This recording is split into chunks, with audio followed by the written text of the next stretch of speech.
It's game day at Razorback Stadium, where up to 76,000 people are gathered to call the Hogs. But off the field, there's another team ready to intercept any threat to this crowd.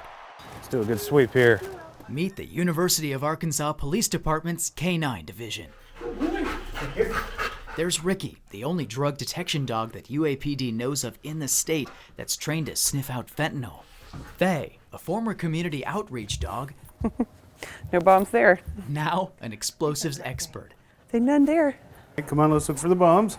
Kane, the newest addition to the explosives team at 1 year old. And Charlie, trained to hunt down bomb threats. And quite the ladies' man. He'll lean on you, watch out. Knock you over.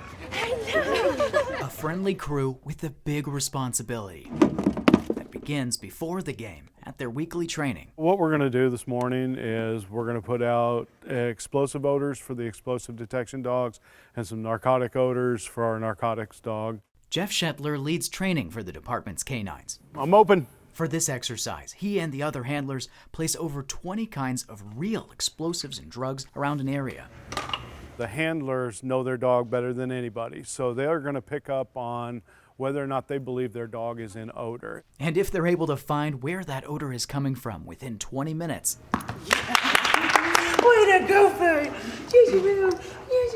they're given plenty of praise and a tennis ball they've been conditioned to love since they were a puppy. She was 10 weeks old when we found her. Faye's handler, K-9 officer Tara Wilder, says each dog needs special attention before they're able to work in explosives. It's not just sniffing for odors. There's a lot of behind the scenes of training, obedience. For Faye, I worked 3-4 times a night in a 10-hour shift just in obedience.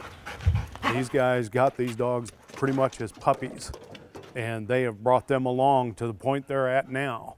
And yeah, it's amazing to see the dog work. It really is. With lessons learned and weak spots identified at this training, Shetler says the real challenge begins the night before game day when the threat of a real attack looms. It's very serious, and we take it very serious, but we also enjoy it because it's the real test of the dogs. Come on, let's go.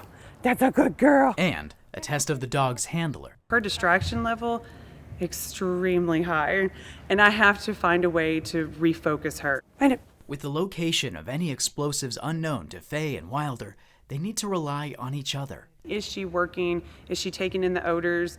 Or is she just running around and excited to be out of the car? And so I have to really pay attention and see, what is she doing? Adding to the pair's challenge, wind can make the location of explosives harder to find, especially after a long night of searching. Let's see if there's anything that stands out.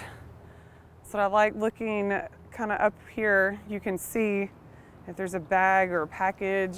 After a clean sweep, the pair determines the stadium is safe and ready for thousands of people the next morning. Who's that good girl? As the sun comes up on game day, the K-9 division has already been working since 6 a.m. Check up.